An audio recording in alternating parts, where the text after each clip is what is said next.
സകലത്തിന്റെയും സൃഷ്ടാവും പിതാവുമായ ദൈവത്തിന്റെയും കർത്താവായ യേശുക്രിസ്തുവിന്റെയും നാമത്തിൽ ഏവർക്കും സ്നേഹവന്ദനം.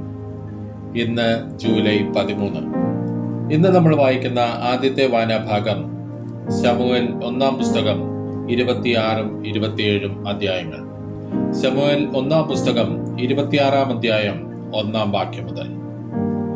അനന്തരം സീഫർ ഗിബയിൽ ശൗലിന്റെ അടുക്കൽ വന്നു, ദാവീദ് മരുഭൂമിക്ക് തെക്കുള്ള ഹക്കീല കുന്നിൽ ഒളിച്ചിരിക്കുന്നു എന്ന് പറഞ്ഞു.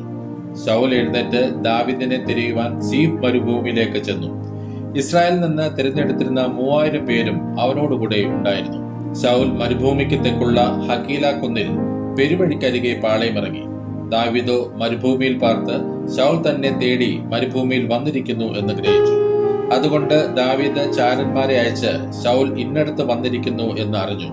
ദാവീദ് എഴുന്നേറ്റ് ശൗൽ പാളയമിറങ്ങിയിരുന്ന സ്ഥലത്ത് ചെന്ന് ശൗലും അവന്റെ സേനാപതിയായ നേരിന്റെ മകൻ അബ്നേരും കിടക്കുന്ന സ്ഥലം ദാവീദ് കണ്ടു.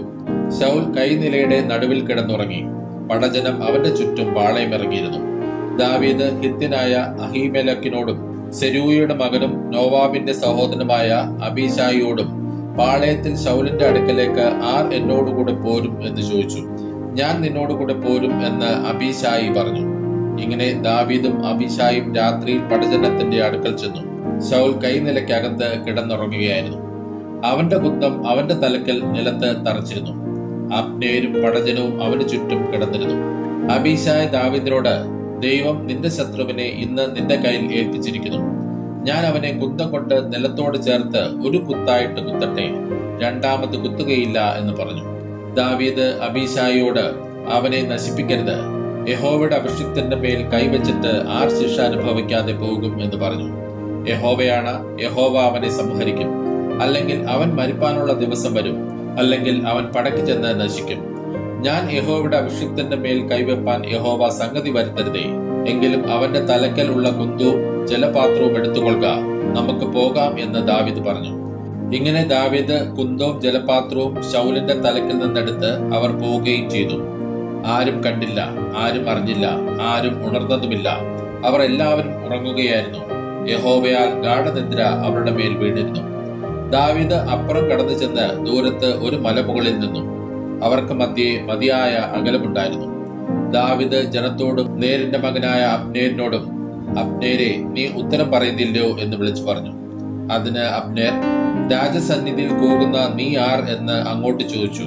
ദാവീദ് അബ്നേരിനോട് പറഞ്ഞത്, നീ ഒരു പുരുഷനല്ലയോ? ഇസ്രായേലിൽ നിനക്ക് തുല്യൻ ആരുള്ളൂ? അങ്ങനെ ഇരിക്കെ നിന്റെ യജമാനനായ രാജാവിനെ നീ കാത്തുകൊള്ളാതിരുന്നതെന്ത്? നിന്റെ യജമാനനായ രാജാവിനെ നശിപ്പിപ്പാൻ ജനത്തിൽ ഒരുത്തൻ അവിടെ വന്നിരുന്നുവല്ലോ. നീ ചെയ്ത കാര്യം നന്നായില്ല. യഹോവയുടെ അഭിഷിക്തനായ നിങ്ങളുടെ യജമാനനെ കാത്തുകൊള്ളാതിരിക്കയാൽ യഹോവയാണ് നിങ്ങൾ മരണയോഗ്യർ ആകുന്നു. രാജാവിന്റെ കുന്തവും അവന്റെ തലക്കിലിരുന്ന ജലപാത്രവും എവിടെയെന്ന് നോക്കുക. അപ്പോൾ ശൗൽ ദാവീദിന്റെ ശബ്ദം തിരിച്ചറിഞ്ഞു. എന്റെ മകനെ ദാവീദേ, ഇത് നിന്റെ ശബ്ദമോ എന്ന് ചോദിച്ചതിന് ദാവീദ്, എന്റെ ശബ്ദം തന്നെ യജമാനനായ രാജാവേ എന്ന് പറഞ്ഞു. യജമാനൻ ഇങ്ങനെ അടിയനെ തേടി നടക്കുന്നത് എന്തിന്? അടിയൻ എന്തു ചെയ്തു? അടിയന്റെ പക്കൽ എന്ത് ദോഷമുള്ളൂ?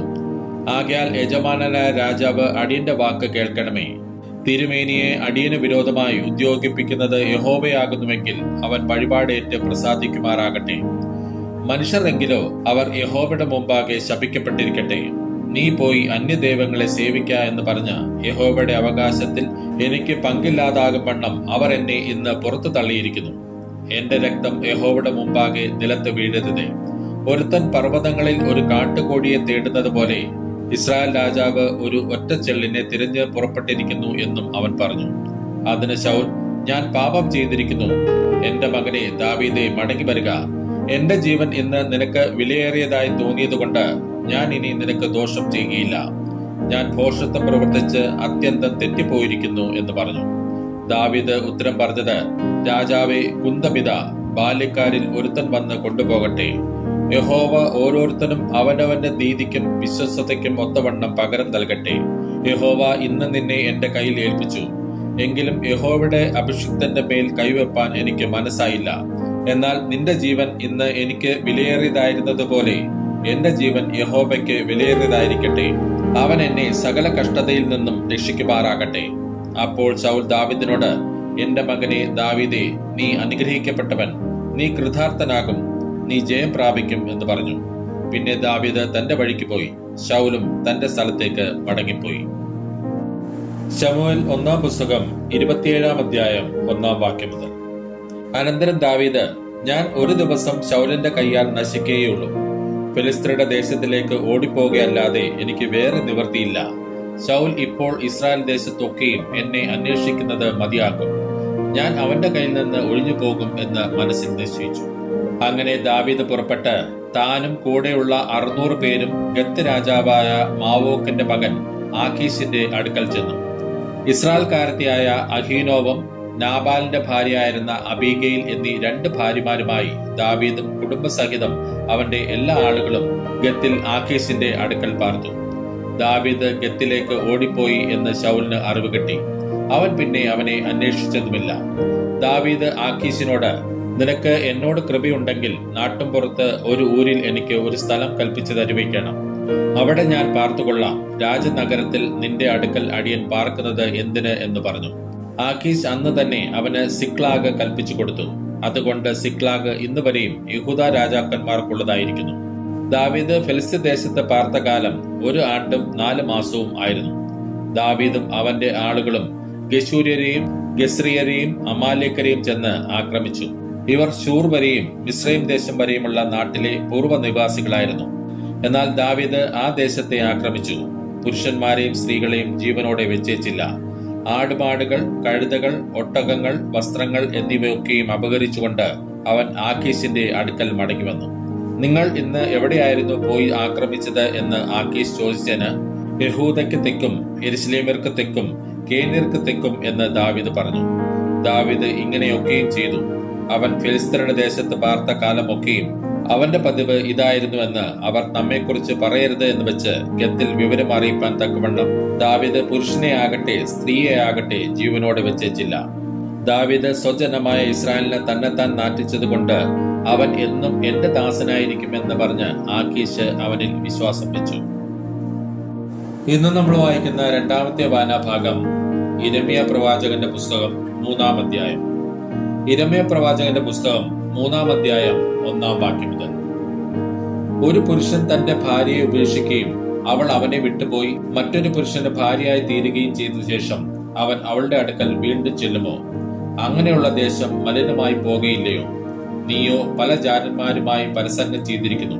എന്നിട്ടും എന്റെ അടുക്കൽ മടങ്ങി വരുവാൻ നീ വിചാരിക്കുന്നുവോ എന്ന് യഹോവയുടെ അരുളപ്പാട്.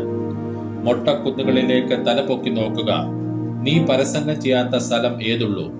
മരുഭൂമിയിൽ അരാബ്യർ എന്ന പോലെ നീ വഴികളിൽ അവർക്കായി പതിയിരുന്നു. നിന്റെ പരസംഗത്താലും വഷളത്വത്താലും ദേശത്തെ മലിനമാക്കിയിരിക്കുന്നു. അതുകൊണ്ട് മഴ നിന്നുപോയി, പിന്മഴ പെയ്തതുമില്ല. എന്നിട്ടും നീ വേശ്യയുടെ നെറ്റി കാണിച്ച് നാണിക്കാതെ ഇരിക്കുന്നു. നീ ഇന്നു മുതൽ എന്നോട്, എന്റെ പിതാവേ, നീ എന്റെ യൗവനത്തിലെ സഖി എന്ന് വിളിച്ചു പറയുകയില്ലയോ? അവൻ എന്നേക്കും കോപം സംഗ്രഹിക്കുമോ? അവൻ സദാകാലം ദ്വേഷം വെച്ചുകൊണ്ടിരിക്കുമോ? എന്നിങ്ങനെ നീ പറഞ്ഞ് ദുഷ്ടതകളെ പ്രവർത്തിച്ച് നിനക്ക് സാധിച്ചുമിരിക്കുന്നു. യോശിയ രാജാവിന്റെ കാലത്ത് യഹോവ എന്നോട് അരുളി ചെയ്തത്, വിശ്വാസത്യാഗിനിയായ ഇസ്രായേൽ ചെയ്തിരിക്കുന്നത് നീ കണ്ടുവോ? അവൾ ഉയരമുള്ള എല്ലാ മലകളിലും എല്ലാ പച്ചമരത്തിൻ കീഴിലും ചെന്ന് അവിടെ പരസംഗം ചെയ്തു. ഇതൊക്കെയും ചെയ്ത ശേഷം അവൾ എന്റെ അടുക്കൽ മടങ്ങി വരും എന്ന് ഞാൻ വിചാരിച്ചു. എന്നാൽ അവൾ മടങ്ങി വന്നില്ല. വിശ്വാസപാതകിയായ യഹൂദ എന്ന അവളുടെ സഹോദരി അത് കണ്ടു. വിശ്വാസത്യാഗിനിയായ ഇസ്രായേൽ വ്യഭിചാരം ചെയ്ത ഹേതുവാൽ തന്നെ ഞാൻ അവളെ ഉപേക്ഷിച്ച് ഉപേക്ഷണപത്രം കൊടുത്തത് വിശ്വാസപാതകിയായ യഹൂദ എന്ന അവളുടെ സഹോദരി കണ്ടിട്ടും ഭയപ്പെടാതെ അവളും ചെന്ന് പരസംഗം ചെയ്തു. മനോലഘിത്വത്തോടെ ചെയ്ത അവളുടെ പ്രസംഗം ഹേതുവായി ദേശം മലിനമായി പോയി. കല്ലിനോടും മരത്തോടും അവൾ വ്യഭിചാരം ചെയ്തു. ഇതെല്ലാമായിട്ടും വിശ്വാസപാതകിയായ സഹോദരി യഹൂദ കപടമായിട്ടല്ലാതെ പൂർണ്ണ ഹൃദയത്തോടെ എന്റെ അടുക്കിലേക്ക് മടങ്ങി വന്നിട്ടില്ല എന്ന് യഹോവയുടെ അരുളപ്പാട്. വിശ്വാസത്യാഗിനിയായ ഇസ്രായേൽ വിശ്വാസപാതകിയായ യഹൂദയേക്കാൾ നീതിയുള്ളവളെന്ന് യഹോവ എന്നോട് അരുളി ചെയ്തു. നീ ചെന്ന് വടക്കോട്ട് നോക്കി ഈ വചനങ്ങളെ വിളിച്ചു പറക, വിശ്വാസത്യാഗിനിയായ ഇസ്രായേലെ മടങ്ങി വരിക എന്ന് യഹോവയുടെ അരുളപ്പാട്. ഞാൻ നിങ്ങളോട് കോപം കാണിക്കയില്ല, ഞാൻ കരുണയുള്ളവൻ, എന്നേക്കും കോപം സംഗ്രഹിക്കുകയുമില്ല എന്ന് യഹോവയുടെ അരുളപ്പാട്. നിന്റെ ദൈവമായ യഹോവയോട് നീ ദ്രോഹം ചെയ്തു, പച്ചമരത്തിൻ കീഴിലൊക്കെയും അന്യന്മാരോട് ദുർമാർഗമായി നടന്നതും എന്റെ വാക്ക് കേട്ടനുസരിക്കാതെ ഇരുന്നതുമായ നിന്റെ അകൃത്യം സമ്മതിക്കുക മാത്രം ചെയ്യുക എന്ന യഹോവയുടെ അരുളപ്പാട്. വിശ്വാസത്യാഗികളായ മക്കളെ, മടങ്ങി വരുവിൻ എന്ന് യഹോവയുടെ അരുളപ്പാട്. ഞാനല്ലോ നിങ്ങളുടെ ഭർത്താവ്. ഞാൻ നിങ്ങളെ പട്ടണത്തിൽ ഒരുത്തനെയും വംശത്തിൽ രണ്ടുപേരെയും വീതം എടുത്ത് സിയോനിലേക്ക് കൊണ്ടുവരും. ഞാൻ നിങ്ങൾക്ക് എന്റെ മനസ്സിനൊത്ത ഇടയന്മാരെ നൽകും. അവർ നിങ്ങളെ ജ്ഞാനത്തോടും ബുദ്ധിയോടും കൂടെ മേയ്ക്കും. അങ്ങനെ നിങ്ങൾ ദേശത്ത് വർദ്ധിച്ച് പെരുകുമ്പോൾ ആ കാലത്ത് യഹോവയുടെ നിയമപ്പെട്ടകം എന്ന് ഇനി പറയുകയില്ല. അത് മനസ്സിൽ വരികയില്ല, അതിനെ ഓർക്കയില്ല, ചെന്ന് കാണുകയില്ല, ഇനി അത് ഉണ്ടാക്കുകയുമില്ല എന്ന് യഹോവയുടെ അരുളപ്പാട്. ആ കാലത്ത് യെരുശലേമിന് യഹോവയുടെ സിംഹാസനം എന്ന് പേരാകും. സകല ജാതികളും അവിടേക്ക് യെരുശലേമിലേക്ക് തന്നെ യഹോവയുടെ നാമനിമിത്തം വന്നു ചേരും. തങ്ങളുടെ ദുഷ്ടഹൃദയത്തിന്റെ ശാഠ്യപ്രകാരം ഇനി നടക്കുകയുമില്ല. ആ കാലത്ത് യഹൂദ ഗൃഹം ഇസ്രായേൽ ഗൃഹത്തോട് ചേർന്ന് അവർ ഒന്നിച്ച് വടക്കേ ദിക്കിൽ നിന്ന് പുറപ്പെട്ട് ഞാൻ നിങ്ങളുടെ പിതാക്കന്മാർക്ക് അവകാശമായി കൊടുത്ത ദേശത്തേക്ക് വരും. ഞാനോ നിന്നെ ദത്തെടുത്തു. നിനക്ക് ജാതികളുടെ അതിഭംഗിയുള്ള അവകാശമായ മനോഹര ദേശം നൽകേണ്ടത് എങ്ങനെയെന്ന് വിചാരിച്ചു. നീ എന്നെ എന്റെ പിതാവേ എന്ന് വിളിക്കും, എന്നെ വിട്ടുമാറുകയുമില്ല എന്നും ഞാൻ വിചാരിച്ചു. ഇസ്രായേൽ ഗൃഹമേ, ഒരു ഭാര്യ ഭർത്താവിനോട് വിശ്വാസപാതകം ചെയ്ത് അവനെ വിട്ടുകളയുന്നത് പോലെ നിങ്ങൾ എന്നോട് വിശ്വാസപാതകം ചെയ്തിരിക്കുന്നു എന്ന് യഹോവയുടെ അരുളപ്പാട്. ഇസ്രായേൽ മക്കൾ വളഞ്ഞ വഴികളിൽ നടന്ന് തങ്ങളുടെ ദൈവമായ യഹോവയെ മറന്നു കളഞ്ഞതിനാൽ അവർ മൊട്ടക്കുന്നുകളിന്മേൽ കരഞ്ഞ് യാചിക്കുന്നത് കേൾക്കുന്നു. വിശ്വാസത്യാഗികളായ മക്കളെ, മടങ്ങി വരുവിൻ. ഞാൻ നിങ്ങളുടെ വിശ്വാസത്യാഗം മാറ്റിത്തരാം. ഇതാ ഞങ്ങൾ നിന്റെ അടുക്കൽ വരുന്നു. നീ ഞങ്ങളുടെ ദൈവമായ യഹോവയല്ലോ. കുന്നുകളും പർവ്വതങ്ങളിലെ കോലാഹലങ്ങളും വ്യർത്ഥം. ഞങ്ങളുടെ ദൈവമായ യഹോവയിൽ മാത്രമേ ഇസ്രായേലിന് രക്ഷയുള്ളൂ. ലജ്ജാ വിഗ്രഹങ്ങളോ ഞങ്ങളുടെ യൗവനം മുതൽ ഞങ്ങളുടെ പിതാക്കന്മാരുടെ സമ്പാദ്യത്തെയും അവരുടെ ആടുകളെയും കന്നുകാലികളെയും അവരുടെ പുത്രന്മാരെയും പുത്രിമാരെയും തിന്നുകളഞ്ഞിരിക്കുന്നു. ഞങ്ങൾ ഞങ്ങളുടെ ലജ്ജയിൽ തന്നെ കിടക്കട്ടെ. ഞങ്ങളുടെ നാണം ഞങ്ങളെ മൂടട്ടെ. ഞങ്ങളും ഞങ്ങളുടെ പിതാക്കന്മാരും യൗവനം മുതൽ ഇന്ന് വരെയും ഞങ്ങളുടെ ദൈവമായ യഹോവയുടെ പാപം ചെയ്തിരിക്കുന്നു. ഞങ്ങളുടെ ദൈവമായ യഹോവയുടെ വാക്ക് കേട്ടനുസരിച്ചിട്ടുമില്ല. ഇന്ന് നമ്മൾ വായിക്കുന്ന മൂന്നാമത്തെ വായനാഭാഗം മത്തായി എഴുതിയ സുവിശേഷം 14-ാം അധ്യായം. മത്തായി എഴുതിയ സുവിശേഷം 14-ാം അധ്യായം 1-ാം വാക്യം മുതൽ. ആ കാലത്ത് ഇടപ്രഭുവായ ഹെരോദാവ് യേശുവിന്റെ ശ്രുതി കേട്ടിട്ട് അവൻ യോഹന്നാൻ സ്നാപകൻ അവൻ മരിച്ചവരുടെ ഇടയിൽ നിന്ന് ഉയർത്തു, അതുകൊണ്ടാകുന്നു ഈ ശക്തികൾ അവനിൽ വ്യാപരിക്കുന്നത് എന്ന് തന്റെ ഭൃത്യന്മാരോട് പറഞ്ഞു. ഹെരോദാവ് തന്റെ സഹോദരനായ ഫിലിപ്പോസിന്റെ ഭാര്യ ഹെരോദ്യ നിമിത്തം അവൾ നിനക്ക് ഭാര്യയായിരിക്കുന്ന വിഹിതമല്ല എന്ന് യോഹന്നാൻ അവനോട് പറഞ്ഞതുകൊണ്ട് തന്നെ അവനെ പിടിച്ചുകെട്ടി തടവിലാക്കിയിരുന്നു. അവനെ കൊല്ലുവാൻ മനസ്സുണ്ടായിട്ടും പുരുഷാരം അവനെ പ്രവാചകൻ എന്ന് എണ്ണുകയാൽ അവരെ ഭയപ്പെട്ടു. എന്നാൽ ഹെരോദാവിന്റെ ജനന ദിവസമായപ്പോൾ ഹെരോദയുടെ മകൾ സഭാമധ്യേ നൃത്തം ചെയ്ത് ഹെരോദാവിനെ പ്രസാദിപ്പിച്ചു. അതുകൊണ്ട് എന്തു ചോദിച്ചാലും അവൾക്ക് കൊടുക്കും എന്ന് അവൻ സത്യം ചെയ്ത് വാക്ക് കൊടുത്തു. അവൾ അമ്മയുടെ ഉപദേശപ്രകാരം യോഹന്നാൻ സ്നാപകന്റെ തല ഒരു താലത്തിൽ തരയണം എന്ന് പറഞ്ഞു. രാജാവ് ദുഃഖിച്ചുവെങ്കിലും ചെയ്ത സത്യത്തെയും വിരുന്നുകാരെയും വിചാരിച്ച് അത് കൊടുപ്പാൻ കൽപ്പിച്ചു.